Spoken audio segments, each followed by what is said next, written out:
자, 우리 옆에 분들과 인사하겠습니다. 오늘 정말 잘 오셨습니다. 자, 은혜 받기 원합니다.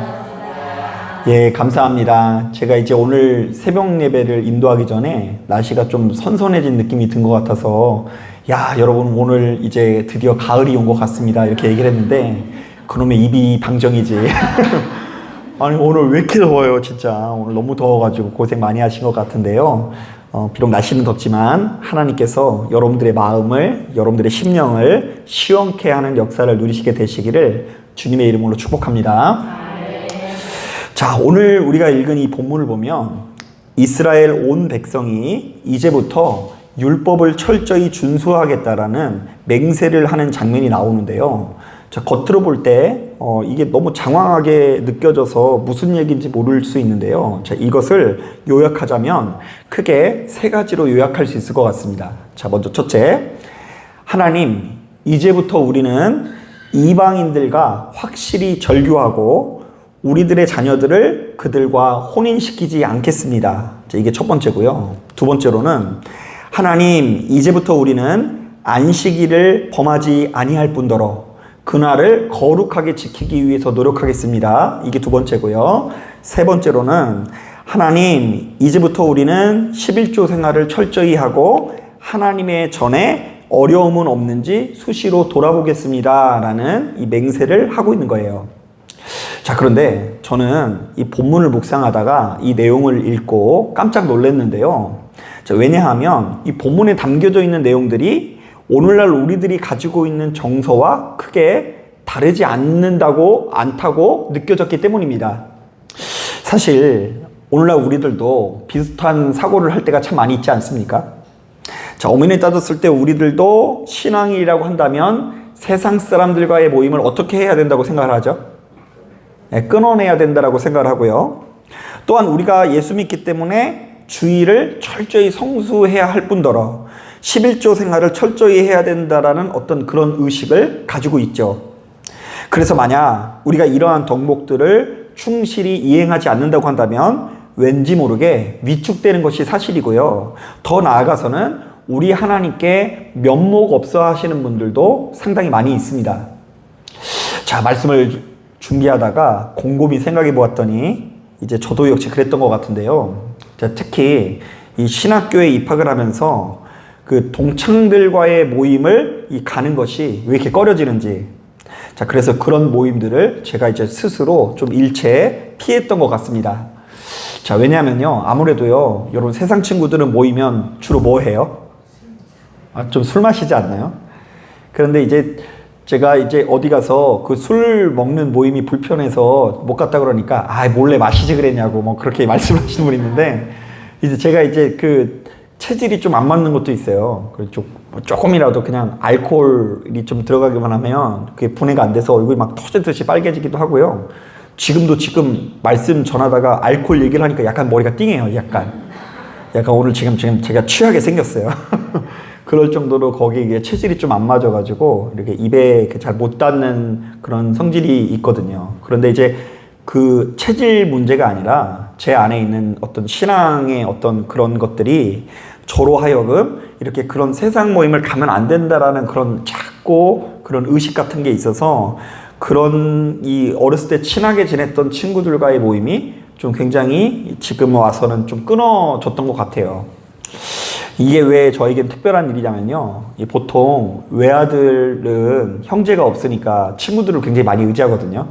그래서 저 같은 경우는 초등학교 때 친구들이 중학교 친구고 중학교 친구가 고등학교 친구예요. 대단하죠? 그래가지고 이제 적어도 한 10년 이상 같이 지나면서 우리끼리 의리가 얼마나 대단한지 거의 조폭 수준의 의리를 보였어요. 그래서 이제 6명의 친구들이 반이 다 달라졌을 때는 6반으로 날라졌거든요. 그런데 그 6명이 다 점심시간마다 기다려가지고 이 고등학교 때 매일같이 점심을 같이 먹었어요. 징하지 않나요? 그 3년 동안 다른 반에 있던 애들을 기다려가지고 한 자리에서 먹는 것은 이 보통 노력이 아닌 거죠. 자, 그런데 이랬던 친구들을 제가 신학교에 갔다라는 이유로 거리를 두니까 그 친구들 입장에서도 굉장히 서운해하면서 이 술만 먹고 전화해가지고 저한테 궁시렁거렸던 기억이 납니다. 자, 그런데 이제 그것은 지금까지도 제 안에 완전히 그런 그 신앙이 완전히 없어졌다고 하면 거짓말이에요. 지금도 이제 제가 주로 그 전방, 교회 전방에서 많이 이렇게 움직이지 않는 이유 중에 하나가 이제 왠지 내가 그렇다고 뭐 교회 와서 맨날 기도하고 있고 그런 것도 아닌데 이 다른 모임을 마주하고 자주 만나게 되면은 이 뭔가 내 안에 이 좋지 않은 것 같고 하나님께서 기뻐하시지 않는다라는 이 강박 같은 것들이 제게 좀 있는 것이 사실입니다. 자, 그런데 예수 믿는 우리들은 오늘 우리가 읽은 본문을 묵상하면서 한 가지 사실을 염두해야 되는데요. 자, 본문의 핵심은 율법 조문 그 자체보다 철저히 마음인 것을 아셔야 합니다. 자, 조금 더 구체적으로 이야기하면 지금 이스라엘 백성들은 자신들의 마음을 다른 곳에 두지 않고 오로지 누구한테 두겠다라는 맹세에 있죠. 하나님께 두겠다라는 맹세라는 것이죠. 자, 그렇다면 본문의 내용을 이렇게 해석할 수 있을 것 같아요. 자, 첫째, 하나님, 이제부터 우리는 이방인들과 확실히 절교하고 우리의 자녀들을 그들과 혼인시키지 않음으로써 무엇을 지키겠습니다? 우리의 마음을 지키겠습니다.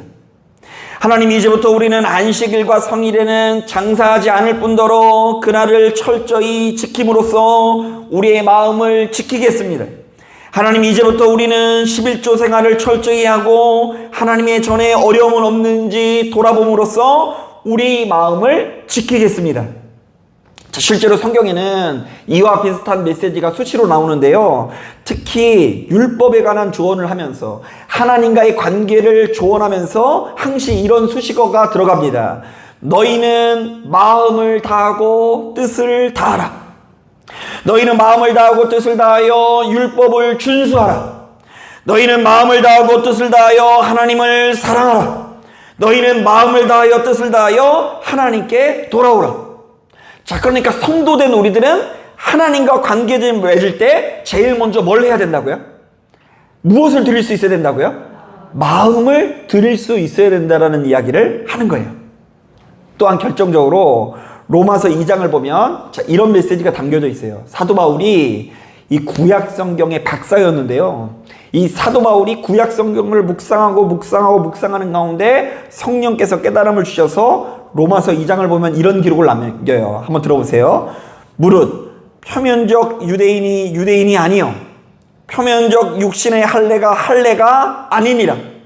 오직 이면적 유대인이 유대인이며 할례는 마음에 할지니 영에 있고 율법 조문에 있지 아니한 것이라. 자, 이게 도대체 무슨 말일까? 좀 더 쉬운 버전의 성경을 보면 이렇게 번역이 되어 있더라고요. 유대인으로 태어났다고 해서 참 유대인이 아니며 육체의 할례를 받았다고 해서 참 할례가 아닙니다. 오히려 마음에 참된 변화를 받은 사람이어야 참 유대인이며 기록된 율법이 아닌 성령님에 의한 마음의 할례가 진정한 할례입니다. 자, 한번 따라해 보겠습니다. 마음의 할례를 받은 사람이 진정한 할례를 받은 사람이다. 예, 하나님과의 관계에서 늘상 무엇이 움직여야 된다고요? 마음이 움직여야 되고 무엇이 드려져야 된다고요? 마음이 드려져야 된다는 이야기를 거듭해서 하고 있는 거예요. 자, 그렇다고 한다면 예수 믿는 우리들도 역시 지나치게 율법 조문에 집착해서는 안 되고요. 철저히 우리의 마음부터 돌아볼 수 있어야 되는데요. 자, 그래서 이제 제가 부탁을 드리는 건 뭐냐면 여러분 이제 자녀들이 이제 결혼하기 전에 항상 이 신실한 엄마들은 이런 거 많이 따지거든요. 결혼할 사람이 교회를 다니네 안 다니네, 믿는 집에 가네 안 가네, 이거 되게 생각을 하죠. 그리고 누군가가 이제 교회 생활을 하다 보면 주일 성수를 한 해 만에 11조를 한 해 만에 이런 문제로 정죄하거나 판단하는 경우가 많은데 그런 이야기를 쉽게 해서는 안 된다는 이야기예요. 자, 율법의 핵심은 결국 우리의 마음, 내면, 중심과 연결되어 있는데요. 결국 하나님께서 우리에게 율법을 주신 이유는 우리로 하여금 마음을 지키기 위해서고요. 우리는 이 험난한 세상에서 그 무엇보다 마음을 지킬 때에 비로소 하나님께서 기뻐하시는 삶을 살아갈 수 있다는 것입니다. 자, 한번 따라하겠습니다. 하나님께서는 그 무엇보다 마음을 보신다. 다 한 번 더 따라하겠습니다. 하나님께 마음을 두는 자가 가장 복되고 아름다운 삶을 산다. 복은요, 하나님께서 주시는 것이긴 하지만 하나님께서는 이미 이 자리에 참석한 여러분들에게 복을 주시려고 작정을 하셨어요, 안 하셨어요? 하셨어요, 이미. 복을 못 주셔가지고 고민이신 분이세요. 다 복 주려고 작정을 하셨어요. 그런데 그 복이 우리에게 어떻게 하면 임하느냐?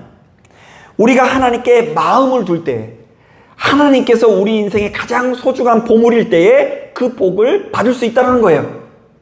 그렇지 않으면 하나님께서 아무리 복을 주려고 작정을 하셨어도 우리가 더 큰 보물처럼 느껴지는 것을 향해서 유리하다가 하나님께서 주시는 가장 아름다운 복을 누리지도 못할 수 있다는 이야기예요. 자, 그러므로 시간이 지나면 지날수록 우리는 작고 세상에 크고 대단한 것들이 별거 아니라는 것을 느껴야 되고요. 정말로 우리 하나님께서 내 인생에 가장 크고 위대한 보물 되신다라는 신앙의 고백이 강하게 자리 잡아야 될 줄로 믿습니다. 자, 그런데 많은 분들이 바로 이런 종류의 이야기가 나오면 굉장히 삐딱한 반응을 보이는데요. 율법이 중요한 게 아니라 마음이 중요하다라고 이야기하니까, 그러니까 우리는 어떤 계명도 다 지킬 필요가 없다라고 이야기하시는 분이 있어요. 자, 우리는 율법을 지킬 필요도 없고 예배를 드릴 필요도 없고, 아멘 안 해주셔서 감사해요. 어디 갔더니 막 이렇게 얘기했더니 갑자기 아멘 막 이렇게 예배 드릴 필요 없다고 하고, 그죠? 무엇만 지키면 된다고요? 자, 우리의 마음만 잘 지키면 된다라고 이해하게 하시는 분이 있어요. 실제로 이제 제가 목회하면서 한 가정이 이것을 가지고 이제 크게 싸움을 한 적이 있는데요. 그 여자 집사님은 그냥 요만한 작은 율법 하나 절대로 어기시면 안 되는 분이에요. 노래도 세상 노래 들으면 돼요, 안 돼요? 안 되고, 뭐 불러도 안 되고. 남자분들은요, 근데 이제 이분은 얼마나 자유로운 믿음을 가지고 있는지, 나는 교회를 안 가도 믿음이 있다 없다? 나는 구원 받는다. 그래, 나는 흔들리지 않는 믿음이 있는데 왜 자꾸 너는 불안해서 그러니? 이렇게 이야기하는데, 여자분 입장에서는 저게 제대로 된 믿음이 아니라고 그러고 남자분들은 저렇게 제대로 믿음이 아니라고 해가지고 이 갈등이 6.25 때 난리는 난리도 아닐 정도의 갈등이 굉장히 이어져서 제가 이제 그것을 중재하려고 고생을 했던 기억이 납니다. 자, 그런데 여러분, 분명한 것은 우리가 한 가지 기억해야 되는데요. 우리의 마음이 중요한 것은 사실인데, 우리의 마음을 지킨다는 것은 생각보다 그리 간단한 일은 아니더라고요. 자, 물론 우리가 율법을 철저히 다 지킨다고 해서 우리의 마음을 무조건 다 지킬 수 있는 것은 아니지만, 반대로 율법의 내용을 모조리 외면한 채로 우리의 마음을 지킬 수 있는 방법은 절대로 없습니다. 자, 우리에게 꾸준한 교회 생활 없이 어떻게 마음을 지킬 수 있어요? 자, 교회가 없으면 마음을 지키기가 어려운 거예요. 자, 또한 꾸준한 기도 생활, 예배 생활 없이 우리의 마음을 어떻게 지킬 수 있냐는 것입니다. 자, 경건 생활이 충분하지 않으면 우리 마음을 지킬 수가 없는 것입니다. 자, 그래도 내가 하나님을 믿는 자로서 자기 나름대로 율법이 목적은 아닐지라도 나름대로 고수해야 되는 원칙이 있을 때에 여러 가지 유익함이 있는데요. 이른바 내가 세상 사람들과 어울리되 그래도 어느 선에서는 구별된 삶을 살기 위해서 노력해야 되고요. 되도록 주일도 철저히 지키고 교회에 어떤 어려움은 없는지 수시로 돌아보는 과정에서 우리의 마음을 지킬 수 있는 거죠. 자, 우리의 마음과 행동은 완전히 가릴 수 없는 거고요. 너무나 긴밀하게 연결되어 있다는 것을 기억해야 됩니다.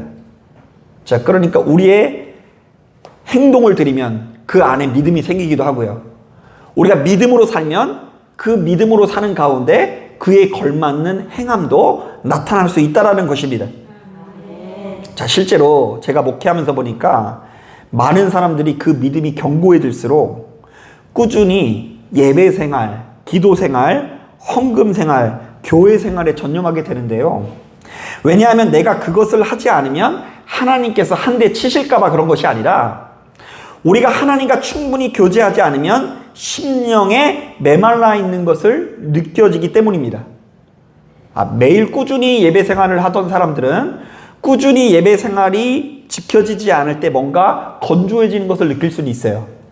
그래서 성숙한 신앙인들은 그야말로 율법을 위한 율법 생활이 아니라 마음을 위한 율법 생활에 열심을 내기 마련인데요. 내가 하나님께 마음이 있으니 경건 생활에 힘쓰는 거고요. 또한 반대로 그렇게 경건 생활에 힘쓸 때에 우리의 마음이 더욱 깊어지는 역사가 나타나는 것입니다. 자, 이것은 여러분 헌금 생활도 마찬가지인데요. 자, 오늘 본문을 자세히 보면 이 굉장히 많은 비중을 거쳐서 11조에 관한 규례가 담겨져 있거든요. 그런데 이 11조라는 것도요, 사실은 성전에 대한 마음과 연결되어 있다는 걸 알 수 있어요.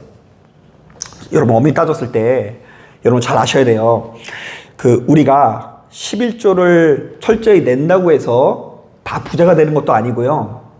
11조를 안 낸다고 해서 다 망하고 3대가 안 되고 그러는 거 아닙니다. 그리고 어떤 분들은 이렇게 하시는 분들이 있어요. 내가 믿음으로 10의 2조를 드렸더니 채워진다, 안 채워진다? 네, 부담스러운 말씀이죠. 목사님 오늘따라 11조의 말씀하고 그러니까 되게 부담스러운데, 여기 안에 들어있는 메시지를 잘 읽으셔야 돼요. 이 본문에 나와 있는 거니까 얘기를 하는 거예요. 자, 그런데 오늘 이 말씀은요, 어떤 이 11조를 많이 내면은 복을 받는다, 채워진다, 11조를 안 내면 그것이 다 손살같이 빠져나가니까 너희는 그거 하나님께 거두어가기 전에 다 드려라, 이런 이야기를 하는 게 아니라 성전에 대한 마음과 연결되어 있다는 걸 알 수 있는데요. 여러분 집에 가서 한번 보세요. 어떤 내용이 있냐면, 자신들이 11조를 내야 레위인들이, 성전 안에서 봉사하는 레위인들이 굶주리지 않고 하나님의 전이 옹색해지지 않는다라는 것을 고려하겠다라는 서약을 해요. 자, 그래서 성전에 대한 마음이 있으니 그곳을 지키기 위해서 11조를 드리고자 하고요. 또한 11조를 드리는 행위 가운데 성전에 대한 마음이 더욱 깊어지는 것을 볼 수 있습니다. 자, 39절 후반부를 보면 이 같은 내용이 잘 드러나는데요. 우리 한번 따라 보겠습니다. 우리가 하나님의 전을 버려두지 않겠습니다. 자, 한번 따라 하겠습니다. 우리가 하나님의 전에 마음을 쓰겠습니다. 예. 제가 며칠 전에 한 성도님의 가정과 식사를 하면서 재미난 얘기를 들었는데요. 교회가 지하가 있다 보니까 비가 너무 많이 오는 날에는 좀 걱정이 된대요. 왜 그런지 아세요? 물이 어디로 들어갈까봐? 다행히 걱정하지 마세요. 여기 시화가 너무 잘 만들어놔가지고 배수로가 나가지고 이렇게 물이 들어올 일도 없고요. 그리고 이제 어떻게 이렇게 잘 나가게 돼 있어서 시화는 그런 걱정할 필요가 없어요. 저쪽이 바로 바다고 그래가지고 여기 가라앉으려면 아주 엄청난 물이 필요할 거예요. 그런데 이제 그 말이 제가 되게 좋게 들린 게 뭐냐면요, 우리 교회가 가라앉을까 안 가라앉을까 이 문제 때문이 아니라 그 이야기가 어떻게 들렸냐면, 우리가 하나님의 전을 어떻게 하지 않겠다고요? 버려두지 않겠습니다 라는 말로 들리고 이 성전에 마음을 두는 것처럼 느껴졌기 때문입니다. 그런가 하면 지난주 토요일 날인가요? 우리 남자분들이 참 대단한 일을 했는데요. 우리 이제 교회에서 나오는 오수가 이 지하에 있다 보니까 한 곳에 이게 저희가 쓰면 한 곳에 모였다가 그것을 펌프로 이렇게 올리는 그런 구조로 되어 있거든요. 그렇다 보니까 이제 모여 있는 곳은 항상 악취가 나고 냄새가 나기 마련이에요. 근데 이제 남자분들이 뚝딱뚝딱 하더니 거기 있는 오수 그거를 다 뒤집어 놨어요. 다 퍼서 그것을 이렇게 깨끗하게, 완전히 깨끗하진 않지만 거기를 최대한 깨끗하게 하기 위해서 한 사람 한 사람 역할을 감당하는데요. 오해하지 마세요. 제가 시킨 거 아니에요. 제가 이거 안 하면 3대가 망할 겁니다. 이래서 한 게 아니라 정말로 하나님의 전을 사랑하는 마음을 가지고 마음을 쓰는 이 성도님들을 볼 때에 하나님께서 그 정성과 수고를 기뻐 받으셨을 거라는 생각이 들기도 합니다. 어떤 면에서는 우리 집 하수구가 그렇게 냄새가 나도 직접 그렇게 손 못 댈 것 같은데, 아니 거기 막 하수구에 들어가가지고 그것을 퍼냈다라고 사실을 제가 듣고서요, 얼마나 이제 이 놀랍고 대단하게 생각했는지 모릅니다. 여러분, 어쨌든 우리들은 이 모든 것을 종합해 볼 때 내 인생에서 하나님께서 얼마나 좋은 분인지를 알아야 합니다. 여러분, 제가 이게 참 어려운 이야기라는 걸 느끼는 게 뭐냐면요, 목회를 하면 할수록 하나님과 인간은 그 존재 자체가 차이가 있어서, 우리는 철저히 육신의 존재잖아요. 그리고 우리는 눈앞에 뭐가 보여야지 교제를 할 수 있는 존재예요. 그래서 이왕이면 여러분, 친구들도요, 나한테 잘하는 친구가 더 좋죠. 그죠? 나한테 잘하는 친구, 그리고 좀 유력해 보이는 친구한테 더 마음이 가기 마련이고요. 매력 있는 사람한테 마음을 가고, 우리는 철저히 조건적인 존재인지라 눈에 보이지 않는 하나님을 한결같이 사랑하며 신뢰한다라는 것은 그야말로 기적일 수 있어요. 그래서 여러분, 오늘 예배 가운데 크게 은혜를 받아도 그 유통기간이 얼마나 된다?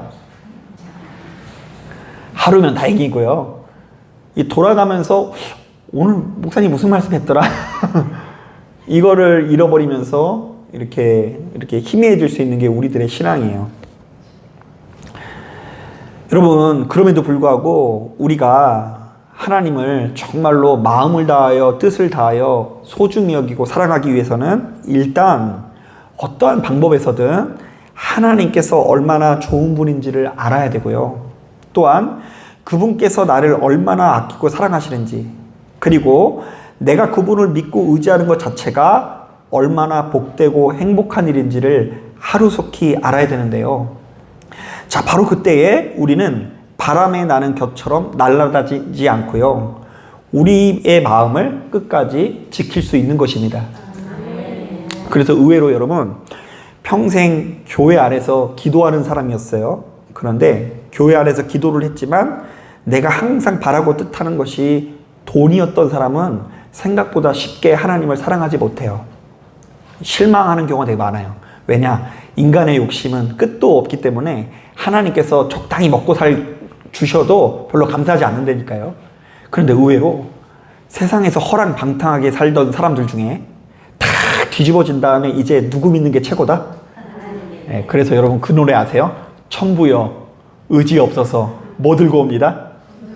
손 들고 오는 분들 중에 이제 그 뒤로부터, 야, 이제 세상에서 사는 것보다 하나님을 붙들고 의지하며 사는 것이 훨씬 더 값진 삶이구나, 이렇게 고백하시는 분들이 많이 있더라고요. 어쨌든 우리의 심령에 제가 이제 구약 성경에 나와 있는 메시지를 계속해서 종합해 보니까 비슷한 이야기를 하고 있어요. 하나님을 내 인생의 첫 번째로 삼고 내 인생의 목숨보다 소중한 분이라는 그런 고백이 나타나면 나타날수록, 신앙의 밑바탕에 그것이 있을수록 우리는 바람에 나는 겨처럼 날아다니지 않고 우리의 마음을 끝까지 지켜 복 있는 삶을 살아갈 수 있다라는 이야기입니다. 자, 그런데 오늘 우리가 읽은 본문을 보니까 이스라엘 백성들이 여러 가지 과정을 거쳐서 바로 이것을 깨달은 것 같아요. 지금 이 순간에는. 자, 그들은 나라가 완전히 패망해서 포로로 끌려도 가봤잖아요. 자, 그래서 그곳에서 예배를 제대로 드렸어요? 못 드렸어요? 못 드리고요, 절기도 지키지 못했어요. 자, 그러다가 이제 고국으로 돌아와가서 겨우겨우 예루살렘 성전을 재건하고 이제 느헤미야와 비롯해서 성문과 성벽을 이렇게 재건하지 않았습니까? 자, 그런데 바로 이 과정에서 그래도 하나님을 붙들고 의지하는 삶이 자신의 삶에서 가장 중요한 것을 깨닫게 된 거예요. 자, 집도 절도 없이 사방의 포로로 끌려가가지고 그냥 그곳에서 마음껏 제대로 예배를 못 드리다가 이제 모든 예루살렘의 성전을 다 완공한 다음에, 성문과 성벽을 완공한 이후에 수모나 광장에서 함께 모여서 하나님의 말씀을 묵상하고 기도하는 가운데 그들이 이전까지 붙들고 있었던, 그리고 지금 이 순간 잊고 있었던 하나님을 향한 영적인 기쁨이 회복되어지는 역사가 나타나게 된 거예요.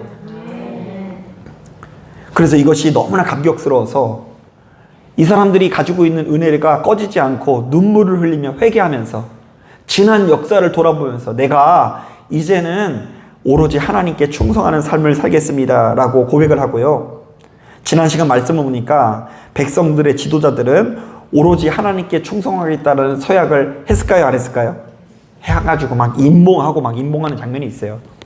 제가 전에 이야기했다시피 그 약속이 지켜지도 않을 거면서, 그런데 지금 이 순간에는 은혜가 넘쳐가지고 사람들이 그래도 하나님을 믿고 의지하는 삶이 가장 복되고 아름다운 삶입니다 이렇게 고백해요. 자, 그리고 나서 이런 배경하에 오늘 본문을 보니까 이스라엘 백성들이 어떤 맹세를 하고 있어요? 자, 첫째, 하나님, 이제부터 우리는 이방인들과 확실히 절교하고 우리의 자녀들을 그들과 혼인시키지 않음으로써 우리의 마음을 지키겠습니다. 자, 그렇다고 해서 여러분 다 절교하시면 안 돼요. 절교하라는 게 포인트가 아니라 마음을 지키는 게 포인트예요. 오히려 여러분 믿음의 며느리가 들어왔을 때 더 속상할 수도 있어요. 같은 믿음이라는 법이 없다니까요. 그냥 그 절교하거나 막 끊어내거나 막 자꾸 막 너무 그렇게 할 필요 없고요. 이제 구약 성경만 보면 그럴 수 있지만 우리는 모든 것을 아끼고 사랑하시는 예수 그리스도의 십자가를 영접한 사람이잖아요. 그죠? 그러니까 내가 마음을 지켜 끝까지 아끼고 사랑하겠습니다. 이런 마음을 가져야 되겠죠. 자, 그리고 두 번째, 하나님, 이제부터 우리는 하나님과 성일에는 장사하지 않을 뿐더러 그날을 거룩하게 철저히 지킴으로써 우리 마음을 지키겠습니다. 그래서 이 얘기 듣고 또 약간 뭐 주일 성수할 때마다 막 목사님 너무 눈치 보시고 막 그러면 안 돼요. 그리고 이제 막 여름 휴가 막 가고 뭐 그러셔서 빠지거나 그렇게 되면 목사님 막 눈치 보시고 막 그러는데 이제 그런 이야기가 아니에요. 이거는 뭐냐면 어떤 경우에도 내가 하나님과 교제하는 시간, 친밀히 교제하는 시간을 이렇게 내 인생에 구분하겠습니다. 이런 의미예요. 그러니까 정말로 마음에 하나님이 있으면 놀러 가서도 하나님을 찾아요, 안 찾아요? 예, 거기서 안 찾으면 좀 한번 반성을 해야 되는 거예요, 이제. 그런데 이제 내가 내 인생에서 하나님과 교제하는 영역, 공간, 시간을 반드시 구분하겠습니다. 그게 내 인생에 가장 소중합니다. 자, 세 번째, 하나님, 이제부터 우리는 11조 생활을 철저히 하고 하나님의 전에 어려움은 없는지 돌아봄으로써 우리의 마음을 지키겠습니다. 그래서 여러분, 이 11조 같은 경우는 사실 이 신학적으로 논쟁이 참 많이 있습니다. 왜냐하면 바로 이 성경이 쓰여진 시기에는 이 11조가 일종의 세금 역할이었어요. 세금. 그러니까 여러분 다 우리나라에 세금 내죠. 근데 여러분 세금도 내고 또 11조까지 내면 이중과 되잖아요. 그죠? 옛날로 따지면. 억울하세요? 자, 그런데 이제 그 정신을 기억해야 되는 거예요. 이제 그것이 이제 법적으로 뭐 과세냐 안 과세냐 막 신학자들이 이것을 따지는데 그게 중요한 게 아니라 내가 하나님의 전을 돌아보겠습니다. 내가 다니고 있는 이 성전과 예배의 처소가 그래도 필요한데 그것을 위해서 마음을 쓰겠습니다라는 서약이 오늘 본문에 가장 많이 나와 있어요. 이렇게 쭉.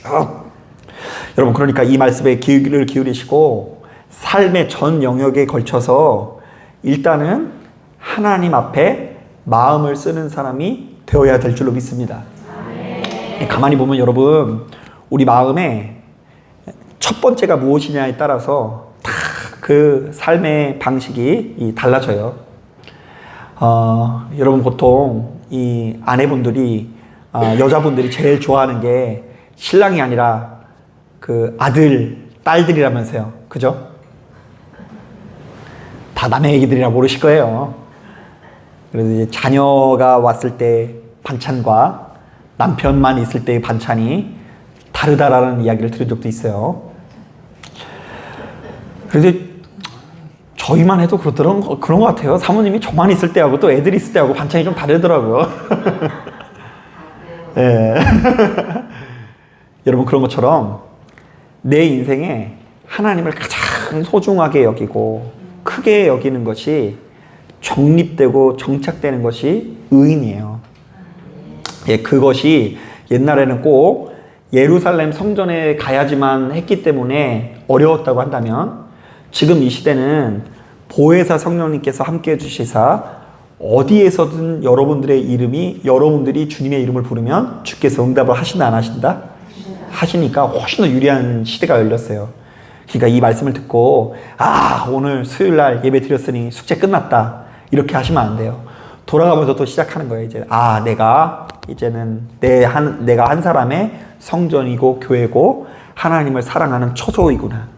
그래서 내가 걸어가는 사람들 모든 사람들 앞에서도 예수 믿고 있다라는 그 사실을 잊지 않고 행동하시고요. 말할 때도 그냥 말하지 마시고 내가 누구 믿는 사람이라고요? 예수 믿는 사람이다. 그래서 그렇게 하나님과 교제할 때 얻어지는 그 은혜의 촉촉함을 맛봐야 돼요. 그러면 이제 어떤 역사가 나타나냐면 여러분 여행 갔을 때 여행 갈 때 아무리 멋지고 아름답고 호화로운 걸 보더라도요 집에 오면 제일 좋지 않아요? 그래서 안 가보셔서 모르나 보다. 돌아오셔서 맨날 그러잖아요. 역시 어디가 최고라고요? 집이 최고다 막 이러잖아요. 마찬가지예요.